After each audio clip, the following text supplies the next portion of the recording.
Hi hello അസ്സലാമു അലൈക്കും. Welcome to my channel. എല്ലാവർക്കും സുഖമാണോ? ഞാനിവിടെ സുഖമായിരിക്കുന്നു. അപ്പോൾ ഇന്ന് ഞാൻ വന്നിട്ടുള്ളത് നാടൻ രീതിയിലുള്ള ഫിഷ് കറിയും പത്തിരിയുമായിട്ടാണ്. അപ്പോൾ അതെങ്ങനെയാണ് ഉണ്ടാക്കുന്നത് നമുക്ക് നോക്കാം. അതിന് മുന്നേ എൻ്റെ വീഡിയോ ആദ്യമായി കാണുന്നവരാണെങ്കിൽ പ്ലീസ് ഒന്ന് സബ്സ്ക്രൈബ് ചെയ്ത് സപ്പോർട്ട് ചെയ്യുക. തൊട്ടടുത്ത് കാണുന്ന ബെല്ലൈക്കനും ക്ലിക്ക് ചെയ്യുക. അപ്പോൾ ഞാനിടുന്ന വീഡിയോസ് നിങ്ങൾക്ക് നോട്ടിഫിക്കേഷൻ വരുന്നതായിരിക്കും. അപ്പോൾ നമുക്ക് എങ്ങനെയാണ് ഉണ്ടാക്കുന്നതെന്ന് നോക്കാം. അപ്പോൾ അതിനായിട്ട് ഞാൻ ഒരു പാൻ വെച്ചിട്ടുണ്ട്.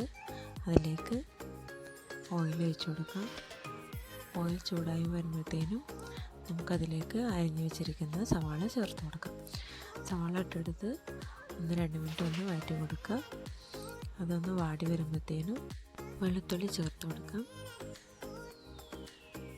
അതിലോട്ട് 2 പച്ചമുളക് നടുകെ കീറിയിട്ട് കൊടുത്ത് ഒന്ന് ഇളക്കി കൊടുക്കാം.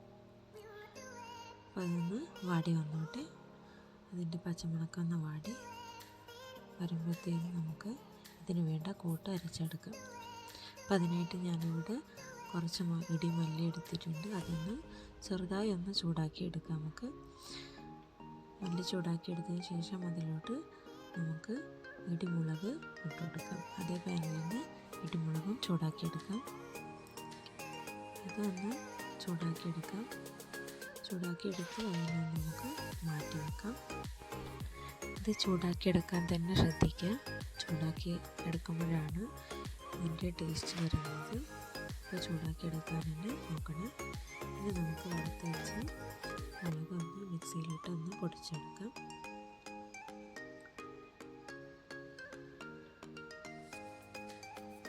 ഇതുപോലെ പൊടിച്ചെടുത്തിട്ടുണ്ട്. പച്ചമുളകും വെളുത്തുള്ളിയൊക്കെ വാടി വന്നിട്ടുണ്ട്. ഇതിനകത്തിലോട്ട് ഒരു തക്കാളി ചേർത്ത് കൊടുക്കുക. എന്നിട്ട് അതിനെ നന്നായിട്ട് ഇളക്കി കൊടുത്ത് മിക്സ് ചെയ്തെടുക്കാം. അപ്പോൾ അതൊന്ന് വാടി വന്നോട്ടെ. അപ്പോഴേക്കും നമുക്ക് ഇതൊന്ന് അരച്ചെടുക്കാം. ഇനി ഇതിലോട്ട് നമുക്ക് കുറച്ച് വെള്ളം കൂട്ടി നല്ല ഫൈനായിട്ട് അരച്ചെടുക്കാം. ഇത് അരച്ചെടുക്കുമ്പോഴത്തേനും ഇവിടെ തക്കാളിയൊക്കെ ഉടഞ്ഞു വന്നിട്ടുണ്ട്. ഇനി അതിലോട്ട് 1/4 ടീസ്പൂൺ മഞ്ഞൾപ്പൊടിയും 1/2 ടീസ്പൂൺ ഫിഷ് മസാല പൗഡറും ചേർത്ത് നല്ലപോലെ മിക്സ് ചെയ്ത് യോജിപ്പിക്കാം. ഇതിൻ്റെ പച്ചപ്പത്ത് മാറുന്നത് വരെ നല്ലപോലെ മിക്സ് ചെയ്തെടുക്കുക. ഇതിൻ്റെ പച്ചമണമൊക്കെ മാറിയിട്ട് ഇപ്പോൾ റെഡി ആയിട്ടുണ്ട്. ഇനി നമുക്കിതിലോട്ട് നേരത്തെ അരച്ച് വെച്ചിരിക്കുന്ന അരപ്പ് ചേർത്ത് കൊടുക്കാം.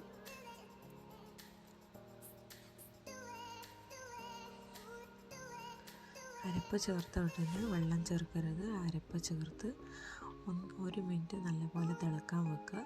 അത് തിളച്ചതിന് ശേഷം നമുക്ക് അതിലോട്ട് വെള്ളം ചേർത്ത് കൊടുക്കാം. അതിന് മുമ്പായിട്ട് വെള്ളം ചേർക്കരുത്. വെള്ളം ചേർത്ത് നല്ലപോലെ തിളക്കാൻ വെക്കാം. ഇതിങ്ങനെ തിളക്കുമ്പോൾ ഇതിലോട്ട് കുറച്ച് പുളിവെള്ളം ഒഴിക്കുക. അല്ലെങ്കിൽ നിങ്ങളുടെ കയ്യിൽ പച്ചമുളക് ഉണ്ടെന്നുണ്ടെങ്കിൽ പച്ചമുളക് ചേർക്കുക. അപ്പോൾ പുളിവെള്ളം ആഡ് ചെയ്യുന്നത് റെക്കോർഡ് ആയിട്ടില്ല. അപ്പോൾ പുളിവെള്ളം ചേർത്ത് നല്ലപോലെ തിളച്ചതിന് ശേഷം നമുക്ക് മീൻ ആഡ് ചെയ്യാം. നല്ലപോലെ തിളക്കണം. തിളച്ച് വന്നതിന് ശേഷം നമുക്ക് മീൻ ചേർത്ത് കൊടുക്കാം. ഞാനിവിടെ മീൻ ചേർത്തിട്ടുണ്ട്. മീനെല്ലാം ഒരുമിച്ച് ഇടരുത്. ഓരോന്നായിട്ട് നമുക്കതിൽ ചേർത്ത് കൊടുക്കാം. മീൻ ചേർത്തതിന് ശേഷം നമുക്ക് ഒന്ന് പതിയെ ഇളക്കി യോജിപ്പിക്കാം. എന്നിട്ട് അടച്ച് വെച്ച് തിളക്കാൻ വെക്കാം.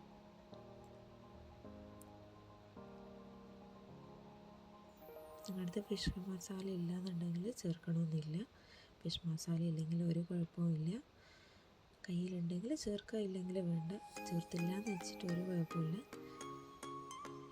ഇവിടെ നല്ലപോലെ തിളച്ച് വരുന്നുണ്ട്. ഇനി നമുക്കിതിലോട്ട് കുറച്ച് കറിവേപ്പില ചേർത്ത് കൊടുക്കാം. നല്ല അടിപൊളി കറിയാണ്. എന്തായാലും നിങ്ങൾ തീർച്ചയായും ട്രൈ ചെയ്ത് നോക്കാം. ഒരു പ്രാവശ്യം ഇതിങ്ങനെ ഉണ്ടാക്കി നോക്കാം. പിന്നെ നിങ്ങളെപ്പോഴും ഇതുപോലെ തന്നെ ഉണ്ടാക്കാം. അത്രയ്ക്കും ടേസ്റ്റാണ്.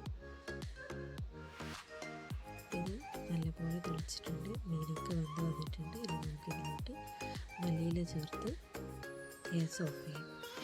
നമുക്കിത് അടച്ച് വെച്ച് മാറ്റി വെക്കാം. എന്തായാലും ഉണ്ടാക്കി നോക്കി ഞങ്ങൾക്ക് ഉറപ്പായി ഇഷ്ടപ്പെടും. ഒരു പ്രാവശ്യം ഇത് ട്രൈ ചെയ്ത് എനിക്ക് ഫീഡ്ബാക്ക് അറിയിക്കും. പിന്നെ നമുക്ക് പത്തിരി എങ്ങനെ ഉണ്ടാക്കുന്നതെന്ന് നോക്കാം. അതിനായിട്ട് ഞാനിവിടെ വെള്ളം തിളക്കാൻ വെച്ചിട്ടുണ്ട്. വെള്ളം തിളച്ച് വരുമ്പോഴത്തേനും അതിലോട്ട് ഉപ്പ് ആഡ് ചെയ്ത് കൊടുക്കാം. കുറച്ച് ഓയിലും കൂടി ചേർത്ത് കൊടുക്കാം. അപ്പോൾ ഇത് നല്ലപോലെ തിളച്ച് വരുന്നുണ്ട്. ഒരു പാത്രത്തിലോട്ട് റൈസ് പൗഡർ മാറ്റി വെക്കുക. റൈസ് പൗഡറിലോട്ട് നമുക്ക് ഈ തിളച്ച വെള്ളം കുറേശ്ശെയായി മിക്സ് ചെയ്ത് കുഴച്ചെടുക്കാം. ആദ്യം തന്നെ മുഴുവനായിട്ട് വെള്ളം ഒഴിച്ച് കൊടുക്കരുത്. നിങ്ങൾ എത്ര പൊടിയാണോ എടുത്തിട്ടുള്ളത് അതിനനുസരിച്ചിട്ട് വെള്ളം ഒഴിച്ച് കൊടുക്കാം. എന്നിട്ട് ഇതുപോലെ മിക്സ് ചെയ്ത് എടുക്കാം. അപ്പോൾ ഇതിങ്ങനെ മിക്സ് ചെയ്ത് വന്നതിന് ശേഷം നമുക്ക് കൈ കൊണ്ട് നല്ലപോലെ അതിന് നല്ലൊരു ബോൾ രൂപത്തിലാക്കി എടുക്കാം. പിന്നെ ഇതുപോലെ ആക്കിയെടുത്തിട്ടുണ്ട്. ഇനി നമുക്ക് ഓരോന്നായിട്ട് പത്തിരി ചുട്ടെടുക്കാം. തളിച്ച വെള്ളം തന്നെ എടുക്കാൻ ശ്രദ്ധിക്കുക. അപ്പോഴായിരിക്കും ഒന്നുകൂടി സോഫ്റ്റ് ആവുക പത്തിരി.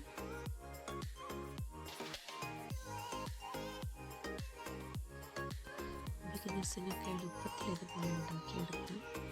ഒരിക്കലും ഫ്ലോപ്പ് ആവത്തില്ല. ഇനിയിപ്പോൾ ഇതിൻ്റെ തടിത്തവ ഒന്നിൻ്റെ ആവശ്യമില്ല. നമുക്കൊന്ന് നമ്മുടെ കൈ കൊണ്ടൊന്ന് പ്രസ് ചെയ്ത് കൊടുത്താൽ മതി, അത് പൊങ്ങി വരും. അപ്പോൾ ഇതുപോലെ തന്നെ ബാക്കിയുള്ള പത്തിരി നമുക്ക് ചുട്ടെടുക്കാം. രാവിലെയൊക്കെ നമുക്ക് പെട്ടെന്ന് ഉണ്ടാക്കിയെടുക്കാം. കുട്ടികളൊക്കെ സ്കൂളിൽ പോകുമ്പോൾ പെട്ടെന്ന് റെഡിയാക്കിയെടുക്കാം പത്തിരിയൊക്കെ നമുക്കിതുപോലെ.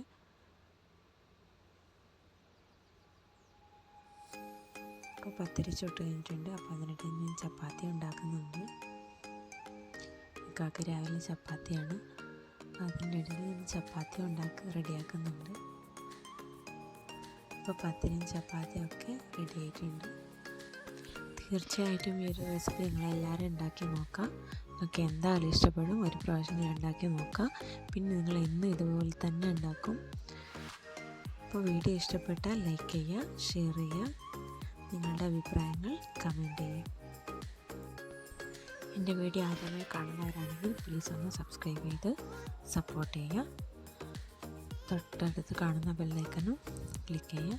ഞാനിടുന്ന വീഡിയോസിൻ്റെ നോട്ടിഫിക്കേഷൻ നിങ്ങൾക്ക് വരുന്നതായിരിക്കും. അപ്പോൾ ഇന്നത്തെ വീഡിയോ ഇത്രയേ ഉള്ളൂ. നിങ്ങൾക്ക് എല്ലാവർക്കും ഇഷ്ടപ്പെട്ടു എന്ന് കരുതുന്നു. അപ്പോൾ അടുത്ത വീഡിയോയിൽ നല്ല റെസിപ്പിയുമായി കാണുന്നതിലേക്കും അസ്സലാമു അലൈക്കും. ബൈ.